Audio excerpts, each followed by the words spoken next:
تبارك الذي نزل الفرقان على عبده ليكون للعالمين نذيرا. الله نحمده ونستعينه ونستغفره ونؤمن به ونتوكل عليه ونعوذ بالله من شرور أنفسنا ومن سيئات أعمالنا من يهده الله فلا مضل له ومن يضلله فلا هادي له ونشهد أن لا إله إلا الله وحده لا شريك له ونشهد أن سيدنا ومولانا محمدا عبده ورسوله أرسله إلى كافة للناس بشيرا ونذيرا وداعيا إلى الله بإذنه وسراجا منيرا. أما بعد فأعوذ بالله من الشيطان الرجيم. بسم الله الرحمن الرحيم.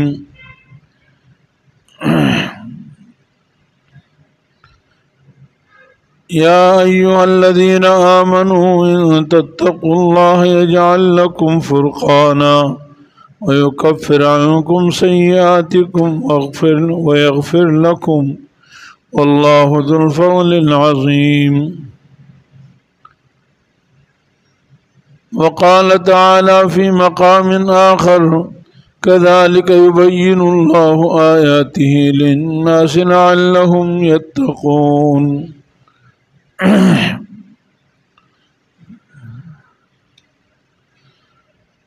صدق الله العلي العظيم وصدق رسوله النبي الحبيب الكريم ونحن على ذلك لمن الشاهدين والشاكرين والحمد لله رب العالمين.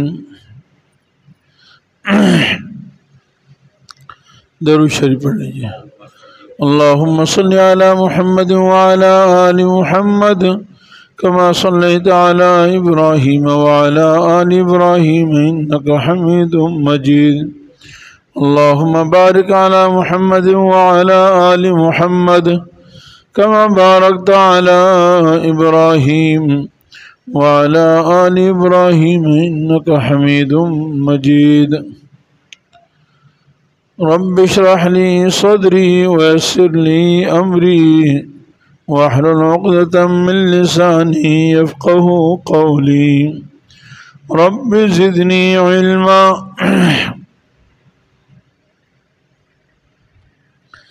اللہ جل جلالہ ساری کائنات کے خالق اور مالک ہیں. ساری کائنات کا نظام وہ اکیلے ہی چلا رہے ہیں. وہی مدبر ہے اور الا لہ الخلق والامر. اسی نے ساری کائنات کو پیدا کیا اور ساری کائنات میں اسی کا نظام چلتا ہے. وہ جو چاہتا ہے کرتا ہے، اس سے کوئی پوچھ نہیں سکتا. اور اس کائنات میں سب اللہ تعالیٰ کے لیے جواب دہ ہیں. فَلَنَسْأَلَنَّ الَّذِينَ أُرْسِلَ إِلَيْهِمْ وَلَنَسْأَلَنَّ الْمُرْسَلِينَ.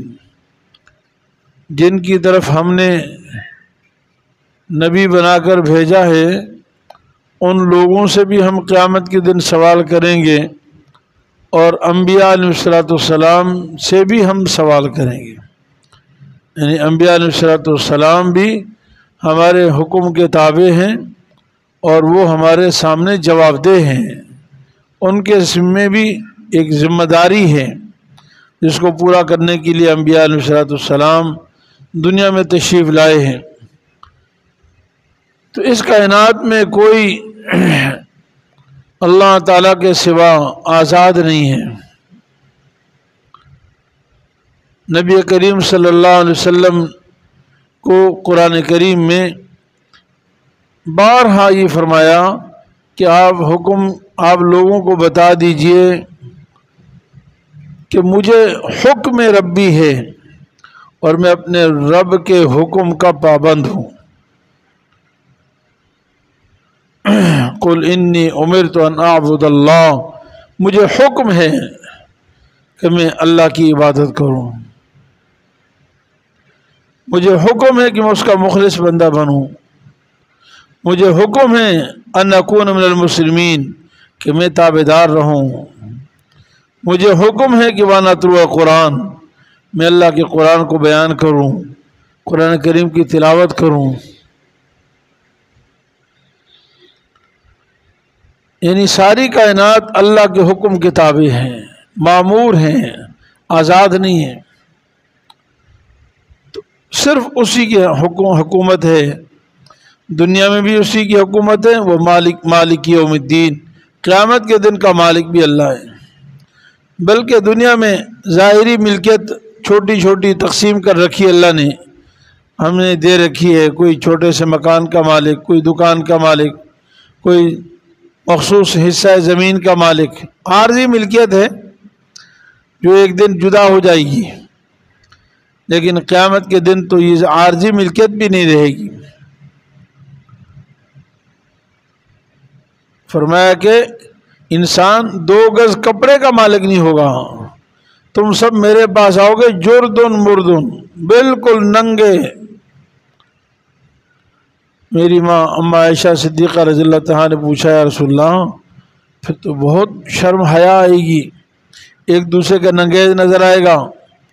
فرمایا اے عائشہ اس دن کی ہولناکی ایسی ہوگی کہ کسی کو کسی کے دیکھنے کی جرت نہیں ہوگی، تصور نہیں ہوگا، اس طرف توجہ ہی نہیں ہوگی۔ وہاں ہر آدمی نفس نفسی کے عالم میں ہوگا، ہر کوئی اپنے بھائی سے، بیوی سے، بچوں سے بھاگ رہا ہوگا۔ تو میرے عزیز بھائیوں، جو شخص اللہ رب العالمین کو راضی کر لے وہ کامیاب ہے۔ اللہ تعالیٰ کی رضا کا نام جنت ہے اور اللہ تعالیٰ کی ناراضی کا نام جہنم ہے۔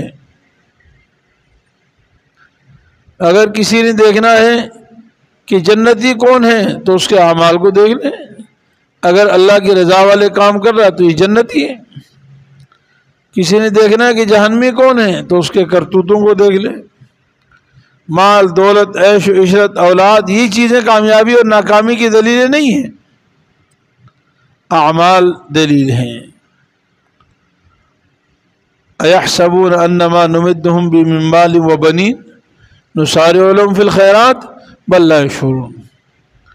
کیا لوگوں کی سمجھ یہ ہے کہ جن کو ہم نے مال دے دیا، جن کو بیٹے دے دیے، ان کے لیے ہم نے اچھائیاں جو ہے بہت جلدی عطا کر دی، ہم ان کو جلدی جلدی نیکیاں دے رہے ہیں، کامیاب کر رہے ہیں؟ نہیں نہیں نہیں، یہ نہیں، یہ تو اللہ تعالیٰ نے فرعون کو بھی دیا، نمرود کو بھی دیا، اور اچھوں کو بھی دیا، حضرت سلیمان علیہ السلام کو بھی دیا، حضرت داؤد علیہ السلام کو بھی حکومت عطا فرمائی۔ نیک اور بد دونوں ہوتے ہیں،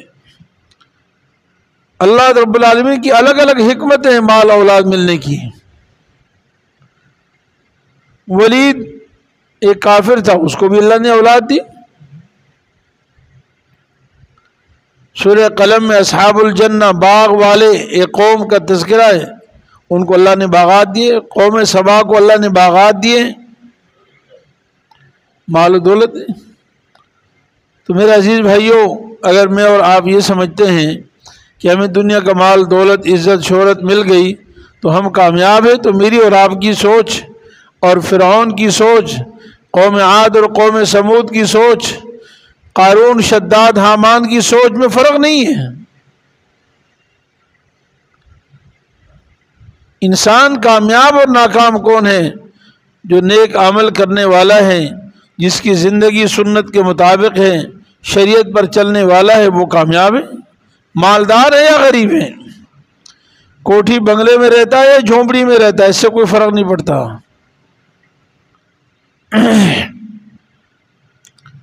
مال دولت نہ کامیابی کی دلیل ہے نہ ناکامی کی دلیل ہے۔ مختلف مقاصد کی اللہ تعالیٰ مال اور دولت عطا فرماتے ہیں۔ کامیابی کی دلیل ہمارے نیک اعمال ہیں اور ناکامی کی دلیل ہمارے برے اعمال ہیں۔ اگر ہمارے اعمال ٹھیک ہیں، عقیدہ ٹھیک ہے تو ہم کامیاب ہیں، اور اعمال اور عقیدہ ٹھیک نہیں ہے، اولاد کی تربیت صحیح نہیں ہے، آخرت کی فکر نہیں ہے، محبت نہیں ہے، اس کی تیاری نہیں ہے، وَهُمْ عَنِ الْآخِرَةِ غَافِلُونَ میں اور آپ داخل ہیں، آخرت سے غافل ہیں۔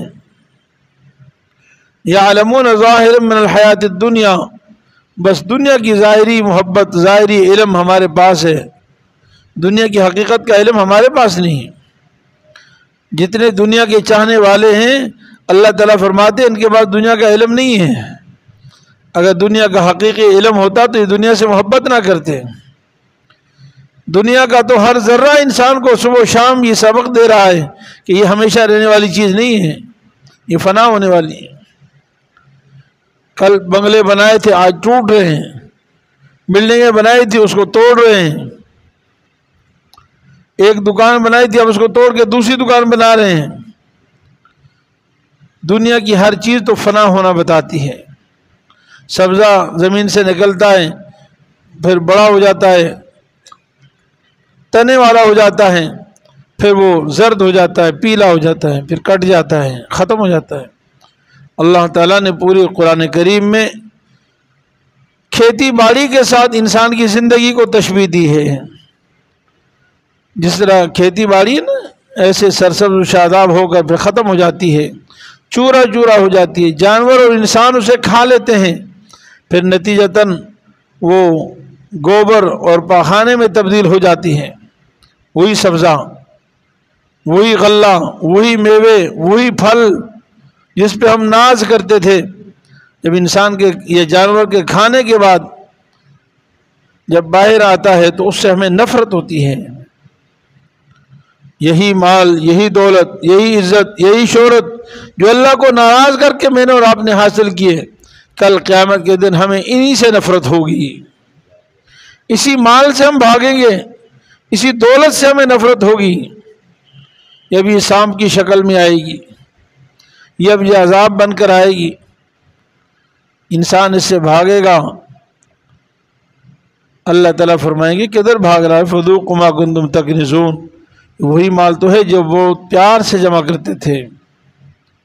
اَيَحْسَبُ أَنَّ مَالَهُ أَخْلَدَ، جس کے بارے میں تم سمجھتے تھے کہ ہمیشہ رہنا ہے۔ أَتَبْنُونَ بِكُلِّ رِيعٍ آيَةً تَعْبَثُونَ وَتَتَّخِذُونَ مَصَانِعَ لَعَلَّكُمْ تَخْلُدُونَ، ہر جگہ یادگاریں بناتے تھے، یہ یادگار ہے، اور اس طرح عمارتیں بنانے میں لگے تھے جیسے ہمیشہ رہنا ہے۔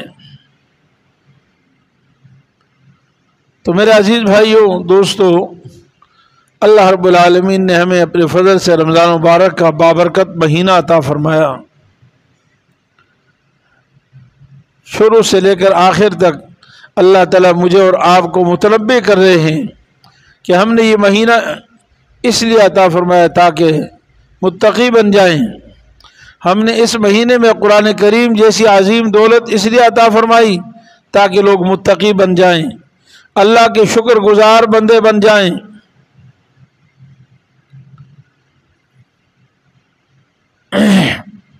لیکن افسوس یہ ہے بہت کم لوگ متقی بنتے ہیں۔ تقوی کس کو کہتے ہیں؟ تقوی اور اللہ اپنے گناہوں کی معافی، یہ دونوں لازم ملزوم ہیں۔ قرآن کریم میں اللہ تعالیٰ نے متقی ان لوگوں کو فرمایا ہے جو اپنے گناہوں سے معافی مانگتے ہیں، گناہوں سے توبہ اور استغفار کرتے ہیں۔ میرے عزیز بھائیوں، آج ہم پر مختلف حالات آتے ہیں، پریشانیاں آتی ہیں، مصیبتیں ہیں، ہم میں سے کون پریشان نہیں؟ کس کو غم نہیں ہے؟ اس کے لیے ہم مختلف حربے، طریقے، اس کے لیے جد و جہد کرتے رہتے ہیں کہ یہ مصیبتیں ختم ہو جائیں، پریشانیاں ختم ہو جائیں، تکلیف والی زندگی ختم ہو جائے، راحت والی زندگی آ جائے۔ اللہ رب العالمین نے ہر پریشانی کا علاج تقوی رکھا ہے، تقوی والی زندگی میں رکھا ہے، ہر پریشانی کا حل استغفار میں رکھا ہے، دنیا اور آخرت کی کامیابی اللہ تعالیٰ نے اپنی معافی میں رکھی ہے کہ مجھ سے معافی مانگ لو میں ساری پریشانی دور کر دوں گا۔ شاہ عبدالعزیز محدث دہلوی رحمہ اللہ شاہ ولی اللہ رحمہ اللہ کے بیٹے ہیں، بہت بڑے مفسر قرآن ہیں۔ ان کے پاس کوئی شخص آیا، اس نے کہا جی مالی پریشانی ہے، کوئی وظیفہ بتا دیں۔ انہوں نے کہا بھئی اللہ سے معافی مانگا کرو، استغفار، استغفار پڑھنا نہیں، استغفار کہتے ہیں اللہ سے معافی مانگنا، اے اللہ مجھے معاف فرما دے، اپنے گناہوں کا استحضار کر کے سامنے رکھ کر ندامت اور شرمندگی کے ساتھ اللہ سے معافی مانگا، مالی پریشانی ختم ہو جائے گی۔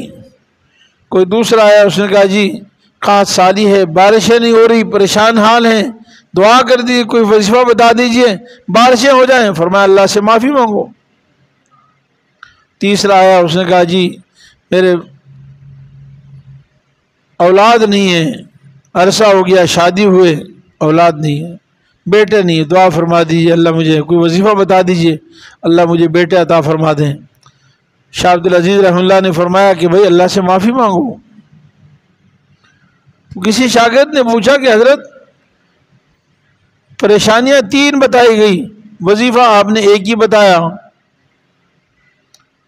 آپ نے جس کو مالی پریشانی اس کو بھی کہا کہ اللہ سے معافی مانگو، جس کو حالات خراب ہیں قحط سالی ہے آپ نے اس سے بھی کہا کہ معافی مانگو، جس کی اولاد نہیں آپ نے اس کو بھی کہا اللہ سے معافی مانگو۔ تو شاہ عبدالعزیز رحمہ اللہ نے فرمایا کہ بیٹے یہ وظیفہ میں نے نہیں بتایا، یہ وظیفہ اللہ تعالیٰ نے آسمان سے بتایا۔ فرمایا قرآن کریم میں فَقُلْتُ اسْتَغْفِرُوا رَبَّكُمْ إِنَّهُ كَانَ غَفَّارًا يُرْسِلِ السَّمَاءَ عَلَيْكُمْ مِدْرَارًا وَيُمْدِدْكُمْ بِأَمْوَالٍ وَبَنِينَ وَيَجْعَلْ لَكُمْ جَنَّاتٍ وَيَجْعَلْ لَكُمْ أَنْهَارًا۔ معافی مانگو اللہ سے، اللہ بہت معاف کرنے والے ہیں۔ ایسی مہربان ذات کون ہوگی جو معافی منگوانے سے پہلے اعلان کر رہا ہے میں معاف کر دوں گا، معافی مانگو۔ آج ہمارا کسی سے جرم ہو جائے نا، کہ کوئی غلطی ہو جائے، خطا ہو جائے، تو ہم اس سے معافی مانگنے کے لیے مجبوراً جاتے ہیں، لیکن سوچ رہے ہوتے ہیں، اس کے لیے واسطے وسیلے تلاش کر رہے ہوتے ہیں، یار پتہ نہیں معاف کرے گا نہیں کرے گا، کیا کہے گا آگے سے برا بھلا کہہ دے، پتہ نہیں گالیاں دے گا، نکال دے گا۔ ہمارے جیسا انسان اور عام انسان تو دور کی بات ہے، والدین بعض دفعہ ماں اور باپ سے بھی آدمی بعض دفعہ کہتا پتہ نہیں معاف کریں گے نہیں کریں گے، اگرچہ وہ اللہ اور اس کے رسول کے بعد سب سے مہربان اور رحیم ہے۔ تو ایسا ارحم الراحمین جو ابھی معافی مانگنے کے لیے آیا نہیں، پہلے ہی کہہ رہا کہ آ جاؤ میں معاف کر دوں گا، چھوٹا گناہ کیا ہے بڑا گناہ کیا کوئی پرواہ نہیں کرو میں معاف کر دوں گا۔ یا عبادی الذین اسرفوا علی انفسہم لا تقنطوا من رحمت اللہ، مایوس ہونے کی بات ہے۔ اگر شرک کرتے رہے، قبروں کی پوجا کرتے رہے، تب بھی میں معاف کر دوں گا، اور 100 مرتبہ توبہ کر کے پھر توڑ چکے ہو تب بھی معاف کر دوں گا۔ بازا بازا ہر چہ ہستی بازا، گر 100 بار توبہ شکستی بازا۔ باز آ جاؤ بھائی، جو کچھ بھی ہو، مشرک ہو، کافر ہو، زانی ہو، سود خور ہو، ظالم ہو، جابر ہو، قاتل ہو، چور ہو، ڈاکو ہو، کچھ بھی ہو، آؤ معافی مانگو میں معاف کر دوں گا۔ اگر 100 مرتبہ توبہ کر کے بھی توبہ توڑ چکے ہو میں معاف کر دوں گا، آ جاؤ معافی مانگ لو۔ بارشیں برسائے گا، یرسل السماء علیکم مدرارا، اور تمہیں مال بھی دے گا، بیٹے بھی دے گا اللہ تعالیٰ۔ حضرت سیدنا زکریا علیہ السلام نے بڑھاپے کی عمر میں اللہ سے اولاد مانگی۔ حضرت یونس علیہ السلام نے مچھلی کے پیٹ میں اللہ کی پاکی بیان فرمائی اور معافی مانگی۔ لا الہ الا انت سبحانک انی کنت من الظالمین۔ اللہ تعالیٰ نے قرآن میں یہ نہیں بتایا کہ حضرت یونس علیہ السلام نے یہ آیت کریمہ 100 دفعہ پڑھی تھی یا لاکھ دفعہ پڑھی تھی، صرف یہ ہے کہ آپ نے کہا لا الہ الا انت سبحانک۔ جب دل سے بات نکلتی ہے نا تو اس کا اثر ہوتا ہے۔ قرآن میں تو ایک دفعہ کا ذکر ہے کہ یونس علیہ السلام نے مچھلی کے پیٹ میں کہا کہ اللہ تیرے سوا تو کوئی معبود نہیں، تیرے سوا کوئی مشکل کشا نہیں، تیرے سوا کوئی حاجت روا نہیں، سبحانک تیری ذات ہر کمزوری سے پاک ہے۔ اس کا معنی عربی میں علماء نے لکھا ہے اے اللہ تیری ذات ہر کمزوری سے پاک، ہر عیب سے پاک، ہر جرم سے پاک، اور تیرے سوا تو ساری کمزور ہیں، میں بھی کمزور ہوں، مجھ سے بھی غلطی ہو گئی، اے اللہ تو مجھے معاف فرما دے۔ اس لیے فرمایا انی کنت من الظالمین، سبحانک، اے اللہ میں معافی مانگتا ہوں اور میں ہی گناہ گار ہوں۔ اپنے آپ کو گناہ گار تسلیم کرنا شرط ہے بھائی۔ آج ہماری کمزوری یہ ہے کہ ہم میں سے ہر شخص مجھ سمیت ہم کہتے ہیں ہم تو ہیں تو پاک، یا اللہ پھر بھی معاف کر دیں، ہمارے اندر تو کوئی جرم تو ہے ہی نہیں نا، ہمارے اندر کوئی غلطی ہے ہی نہیں۔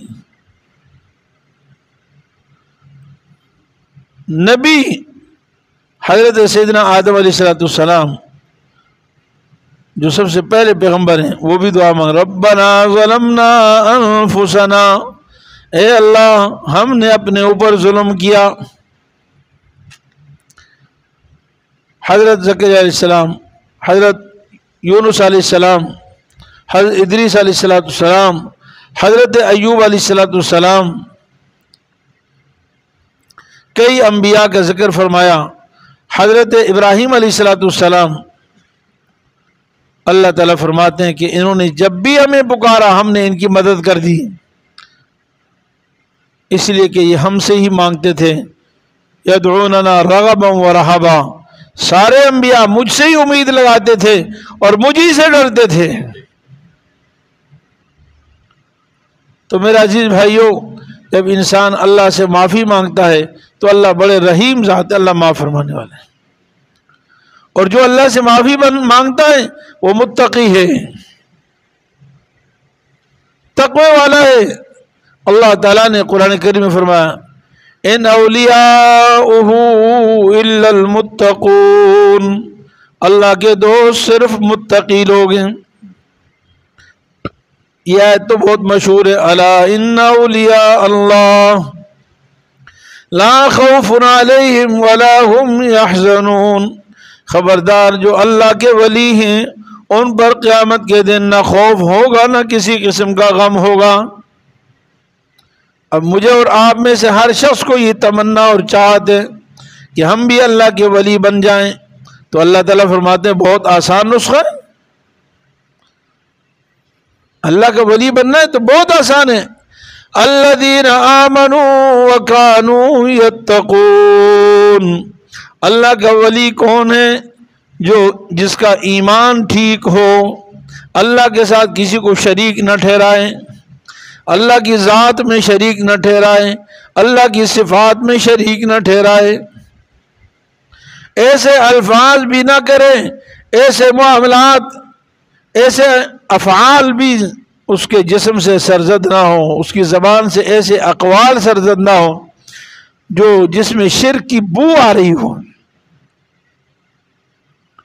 اللہ تعالیٰ نے شرک کی سختی سے نفی کی ہے۔ حضرت عیسیٰ علیہ السلام، حضرت عزیر علیہ السلام، لیکن سب سے زیادہ حضرت عیسیٰ علیہ السلام روح زمین پر وہ پیغمبر ہیں جن کو اللہ کا شریک ٹھہرایا انسانوں نے، ان کو خدا کہا، خدا کا بیٹا کہا۔ قالوا ان اللہ ثالث ثلاثہ، تین میں سے ایک کہا، یعنی تین کا مجموعہ ایک خدا ہوتا ہے، تو تین میں سے وہ تین کا جو مجموعہ ہے اس میں سے ایک عیسیٰ علیہ السلام۔ کسی نے کہا وقالت النصارى المسیح ابن اللہ، کہ حضرت عیسائیوں نے کہا کہ عیسائیوں کے ایک فرقے نے کہا کہ حضرت عیسیٰ علیہ السلام اللہ کے بیٹے ہیں، اور کسی نے کہا ان اللہ هو المسیح ابن مریم انا للہ راجعون، بس اللہ یہی عیسیٰ ہیں۔ کسی نے اتنا غلو کیا، لیکن اللہ رب العالمین نے پورے قرآن کریم میں اتنے شد و مد کے ساتھ عیسیٰ علیہ السلام کی الوہیت ربوبیت کی نفی کی کہ کسی اور نبی کے بارے میں اتنا نہیں۔ حضرت عیسیٰ علیہ السلام کی زبانی کہلوایا وقال المسیح ابن مریم یا قوم اعبدوا اللہ ربی وربکم، حضرت عیسیٰ علیہ السلام نے فرمایا کہ اے میری قوم اللہ کی عبادت کرو جو میرا بھی رب ہے تمہارا بھی رب ہے۔ حضرت عیسیٰ علیہ السلام نے فرمایا کہ جو اللہ کے ساتھ کسی کو شریک ٹھہرائے گا تو اللہ نے اس پر جنت کو حرام کر دیا ہے، وَمَأْوَاهُ النَّارُ، اور جہنم اس کا ٹھکانہ ہے۔ یہاں تک کہ قیامت کے دن میدان محشر میں بھی اللہ تعالیٰ حضرت عیسیٰ علیہ السلام ان کی والدہ سے سارے عالم کے سامنے، سب کی اللہ کو سب پتہ ہے، اور اللہ کے نبی سے شرک کا تصور نہیں ہو سکتا، لیکن پھر سارے عالم کے انسانوں کے سامنے مشرکین کو ذلیل کرنے کے لیے اللہ تعالیٰ عیسیٰ علیہ السلام کو بلائیں گے اور فرمائیں گے اے عیسیٰ کیا تو نے کہا تھا کہ مجھے اور میری ماں کو خدا کہو اللہ کے سوا؟ تو عیسیٰ علیہ السلام فرمائیں گے اللہ میں معافی مانگتا ہوں، سبحانک، میں وہ بات کیسے کہہ سکتا ہوں جس کا مجھے کوئی حق نہیں ہے۔ تو میرے عزیز بھائیو، اللہ کا ولی بننا بہت آسان ہے، سب سے پہلے ایمان ٹھیک ہو، اللہ کے ساتھ کسی کو شریک نہ ٹھہرائے، وہی ساری کائنات کا اکیلا رب ہے، وہی مالک ہے، وہی خالق ہے، اور اس کی طاقت بہت زیادہ ہے، اس کے لیے کسی کے وسیلے واسطے کی ضرورت نہیں، اس کے لیے بہترین وسیلہ نیک اعمال ہیں، بہترین وسیلہ آپ کا کردار ہے، بہترین وسیلہ آپ کے اخلاق ہیں، اس کے لیے بہترین وسیلہ اللہ کا قرآن ہے، نبی کی شریعت ہے، سنت ہے، سنت پر زندگی گزارو اور اس سے معافی مانگو، اس کو راضی کر لو، بھائی یہ ہے، اور تقوی والی زندگی اختیار کرو۔ بھائی اللہ تعالیٰ فرماتے ہیں ایک جگہ سورہ طلاق، چھوٹی سورت ہے، اللہ تعالیٰ نے 3 مرتبہ یہ لفظ فرمایا۔ پہلے فرمایا وَمَن يَتَّقِ اللَّهَ يَجْعَل لَّهُ مَخْرَجًا، جو شخص تقوی اختیار کرے گا ہم اس کے لیے ہر مصیبت، ہر پریشانی، ہر تکلیف، ہر غم، ہر دکھ، درد، بیماری سے نکلنے کا راستہ ہم بنا دیں گے، یہ اللہ تعالیٰ وعدہ فرما رہے ہیں۔ وَمَن يَتَّقِ اللَّهَ، پہلی شرط ہے نا، پہلے شرط پوری کر لو، اللہ کا وعدہ ہے۔ وَمَنْ أَوْفَىٰ بِعَهْدِهِ مِنَ اللَّهِ، اللہ سے زیادہ پکا وعدہ کس کا ہو سکتا ہے؟ وعدہ صدق، وعد اللہ حقا، اللہ کا وعدہ پکا اور سچا ہے، لیکن پہلے نمبر پر تقوی تو اختیار کریں۔ فرمایا جو تقوی اختیار کرے گا اللہ تعالیٰ اس کو ہر مصیبت سے نکال دیں گے، اور فرمایا وَيَرْزُقْهُ مِنْ حَيْثُ لَا يَحْتَسِبُ، اور اللہ تعالیٰ اس کو روزی وہاں سے دیں گے جہاں سے اس کا وہم و گمان نہیں ہوگا، اس کا خیال بھی نہیں ہوگا، اس کی سوچ بھی نہیں ہوگی۔ وَمَن يَتَوَكَّلْ عَلَى اللَّهِ فَهُوَ حَسْبُهُ، اور جو اللہ پر بھروسہ اور اعتماد کر لیتا ہے تو اللہ اس کے لیے کافی ہو جاتے ہیں، اللہ اس کے لیے کافی ہو جاتے ہیں۔ سب سے زیادہ توکل کرنے والے انبیاء علیہ السلام ہیں، اور سارے متوکلین کے امام المتوکلین سیدنا محمد مصطفیٰ صلی اللہ علیہ وسلم ہیں۔ آسم کی زندگی کا مطالعہ کریں، 23 سالہ بہت چھوٹی سی زندگی نبوت ملنے کے بعد، اور کتنا بڑا انقلاب پیدا فرمایا۔ پھر ہجرت کے بعد تو صرف 8 سال چند صحابہ کے ساتھ چھپکے سے انفرادی کوئی دن کو کوئی رات کو ہجرت کر کے مدینہ گیا، اور 8 سال بعد انقلاب آ جائے، فاتح عرب بن جائے۔ تو فرمایا اللہ پر توکل کرو، اللہ پر اعتماد کرو، اللہ اس کے لیے کافی ہو جائے گا۔ پھر فرمایا وَمَن يَتَّقِ اللَّهَ يَجْعَل لَّهُ مِنْ أَمْرِهِ يُسْرًا، جو اللہ سے ڈرتا ہے اللہ تعالیٰ اس کے ہر معاملے میں آسانی پیدا فرما دیتے ہیں۔ ہر معاملے میں جو بھی کام ہے، دین کا کام ہے، دنیا کا کام ہے، اللہ آسان فرما دیتے ہیں۔ پھر تیسری مرتبہ فرمایا وَمَن يَتَّقِ اللَّهَ يُكَفِّرْ عَنْهُ سَيِّئَاتِهِ وَيُعْظِمْ لَهُ أَجْرًا، جو اللہ سے ڈرتا ہے، تقوی اختیار کرتا ہے، تو اللہ اس کے سارے گناہوں کو بھی معاف فرما دیتے ہیں، اور اللہ تعالیٰ اس کو قیامت کے دن اجر عظیم عطا فرمائیں گے، بہترین بدلہ عطا فرمائیں گے۔ تقوی پر اتنے فضائل ہیں، دنیا بھی بن گئی، آخرت بھی بن گئی۔ ایک جگہ اللہ تعالیٰ فرماتے ہیں یا ایھا الذین آمنوا ان تتقوا اللہ یجعل لکم فرقانا، اے ایمان والو اگر تم اللہ تعالیٰ سے ڈرو گے تو اللہ تعالیٰ تمہارے اندر وہ نور پیدا فرما دیں گے جس سے حق و باطل میں پہچان آ جائے گی۔ آج ہم گمراہی میں کیوں ہیں؟ تقوی والی زندگی نہیں ہے۔ میرے عزیز بھائیو، تقوی کس کو کہتے ہیں؟ اللہ تعالیٰ سے کی کوئی بھی نافرمانی انسان نہ کرے، ہر نافرمانی سے بچنے کا نام تقوی ہے۔ خواہ عبادات سے تعلق ہو یا معاملات سے یا معاشرت سے یا اخلاق سے یا سیاست و حکومت سے، کسی بھی معاملے میں صبح سے لے کر شام تک پوری زندگی تقوی والی ہے۔ مومن ہمیشہ متقی رہتا ہے۔ میرے عزیز بھائیوں، یہ جو آج ہم نے مختلف طرح سے دین بنا لیا ہے، بھئی رمضان کی دین الگ ہے، جمعے کا دین الگ ہے، عام دنوں کا دین الگ ہے، یاد رکھیں یہ میرے اور آپ کی فکر ہے، ہماری تقسیم ہے، اللہ اور اس کے رسول کی تقسیم نہیں ہے۔ کیا تاریخ اسلام میں صحابہ کرام کی زندگی میں 23 سالوں میں کوئی ایک ثبوت ایسا پیش کر سکتے ہیں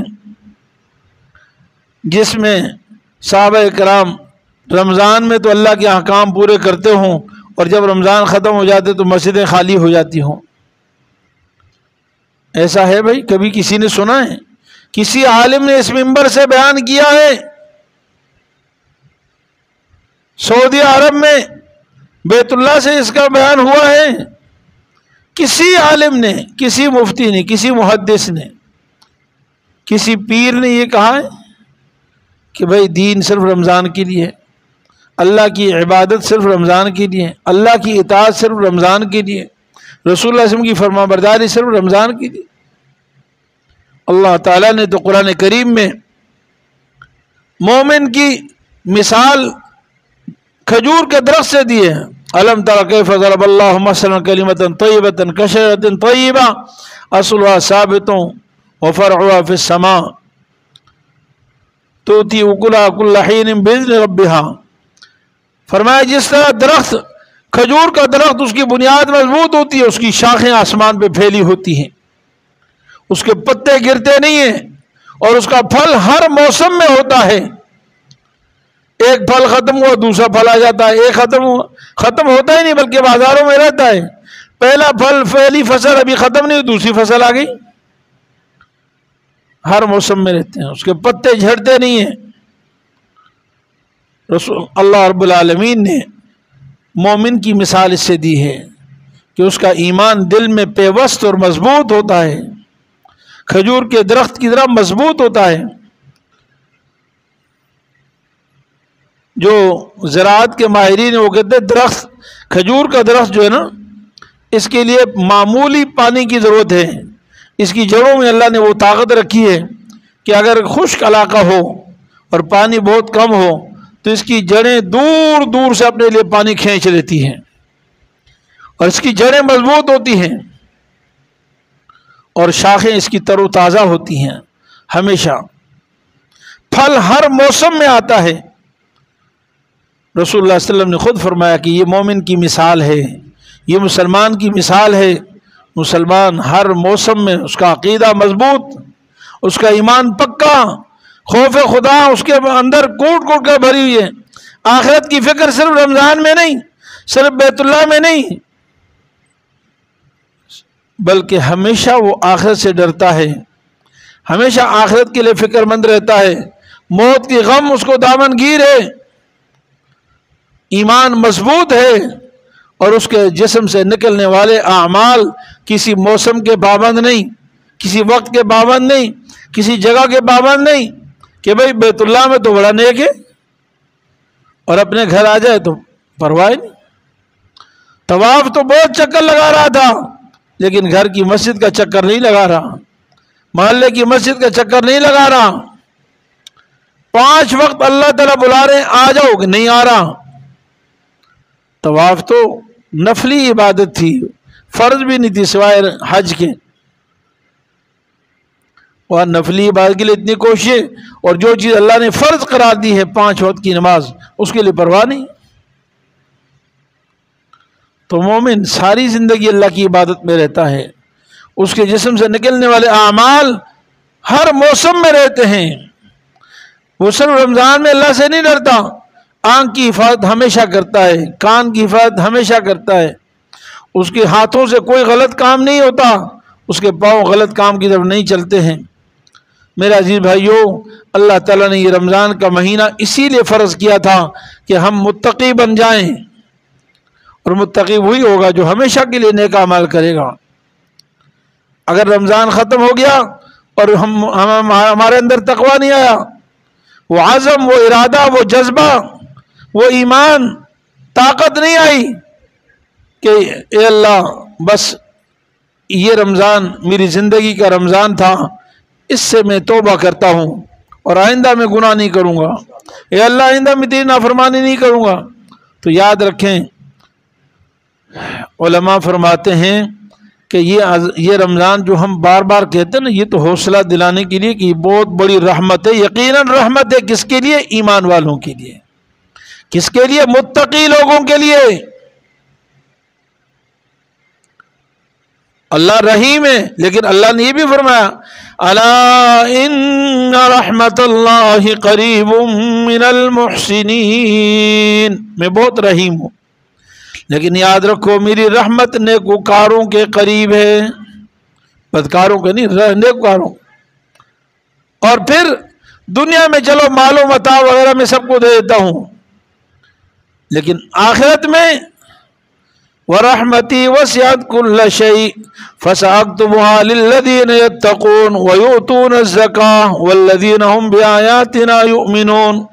فرمایا قیامت کے دن میری رحمت تو صرف ایمان والوں کے لیے ہوگی، قیامت کے دن میری رحمت تقوی والوں کے لیے ہوگی، قیامت کے دن میری رحمت زکوٰۃ دینے والوں کے لیے خاص ہوگی، بس پھر اور کسی پر نہیں کروں گا میرا.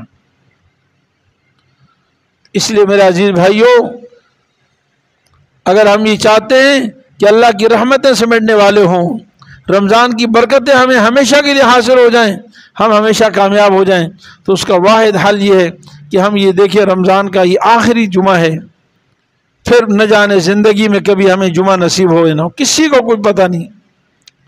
کتنے لوگ ہیں جو ہم میں سے تھے اور ابھی نہیں ہیں. سچے دل سے ہم توبہ کر لیں، اللہ سے معافی مانگ لیں. آج جمعے کے دن معافی مانگ لیں. بھائی جمعہ کے دن تو سید الایام ہے، بھائی سارے دنوں کا سردار ہے.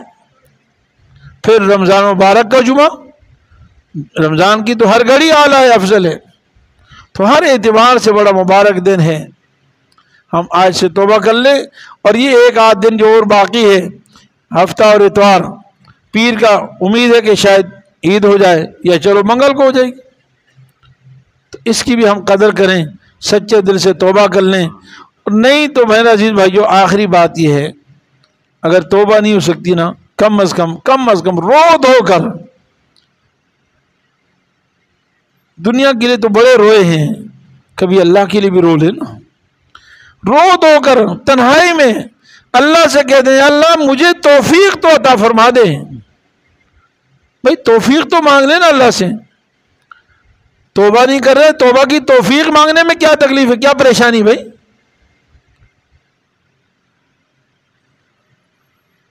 اللہ سے رو کر یا اللہ مجھے توفیق دے دے، یا اللہ میرا دل اتنا پتھر کیوں ہے،